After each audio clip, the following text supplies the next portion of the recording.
എന്തോന്നടേ നമ്മുടെ കുടുംബത്തിൽ എല്ലാവർക്കും സന്തോഷമുള്ള ഒരു കാര്യമാണ് പറയാൻ പോകുന്നത്. പ്രൊമോഷനായ അതെന്റെ കാര്യമല്ലേ, ഇതങ്ങനെയല്ല, നമുക്ക് എല്ലാവർക്കും സന്തോഷമുള്ള കാര്യം. എടാ നീ ഇങ്ങനെ പരത്തി പറയണ്ട, പെട്ടെന്ന് കാര്യം പറ. ഞാൻ ചപ്പാത്തിയാണ് കഴിച്ചത്. എടി പെണ്ണ, നിന്റെ ബർത്ത്ഡേ ആണ് മറ്റന്നാള്.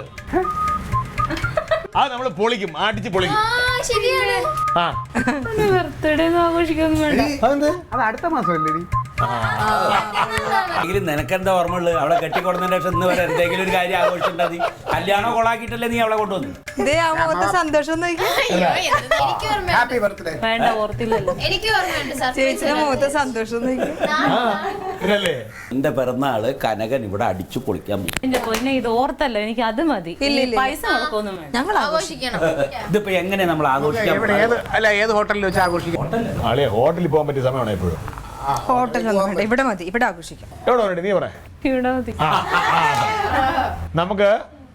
നമുക്ക് ഒരു കേക്കൊക്കെ മേടിച്ചോണ്ട് മുറിച്ച് നമുക്ക് ഇവിടെ തന്നെ കുറെ സംഭവങ്ങളൊക്കെ ഉണ്ടാക്കി വേണമെങ്കിൽ അത്യാവശ്യം കുറച്ച് സാധനം പുറത്തുനിന്ന് വാങ്ങാം. എന്തായാലും ഈ ആഘോഷം നമുക്ക് തകർക്കണം. ഒരിക്കലും മറക്കാൻ പറ്റാത്ത ഓർമ്മകൾ നമ്മൾ മാത്രം. തങ്കത്തിന്റെ ഈ സന്തോഷത്തിൽ പങ്കുചേരാൻ അറിയുമ്പോൾ തന്നെ സന്തോഷം ഉണ്ടാവണം. വേറൊരാളുണ്ട്, അദ്ദേഹത്തിന് ഇവിടെ കൂട്ടണം.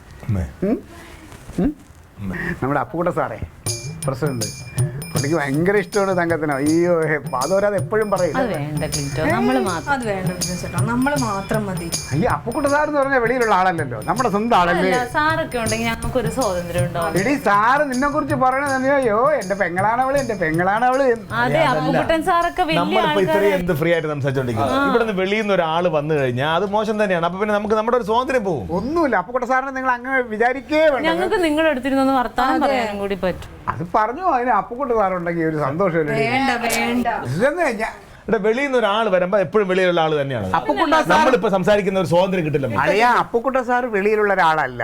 ഞങ്ങൾ എന്നും ഒരുമിച്ച് പോയി പാർട്ടി. അത് നിങ്ങൾ അതെ വേറെ എപ്പോഴേലും നിന്റെ സൗകര്യം പോലെ ചെയ്ത്. ഇതിപ്പോ കനകം പറഞ്ഞ പോലെ നമ്മുടെ വീട്ടുകാർ മാത്രം മതി. അപ്പൊ അങ്ങനെയാണെങ്കിൽ ഞാൻ ഇല്ലാന്ന് കൂട്ടിക്കോ. എന്റെ അപ്പുകുട്ട സാറില്ലാത്ത ഒരാഘോഷത്തിന് ഞാനില്ല. എന്തറിഞ്ഞിട്ട് നീ പറയുന്നത്?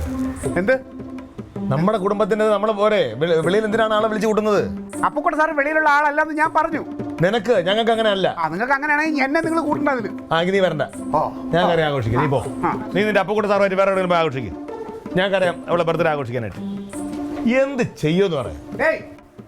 എന്റെ ഭാര്യയുടെ ബർത്ത്ഡേ എങ്ങനെ നടത്തണമെന്ന് എനിക്കറിയാം. അത് ഞാൻ നടത്തും. നീ നിന്റെ ഔദാര്യം വേണ്ട. അതിന് അപ്പുകുട്ട സാറെന്നല്ല, എനിക്ക് വേണ്ടപ്പെട്ട എല്ലാവരും പങ്കെടുക്കും കേട്ടാ. ഞാൻ നടത്തി കാണിച്ചു തരാം.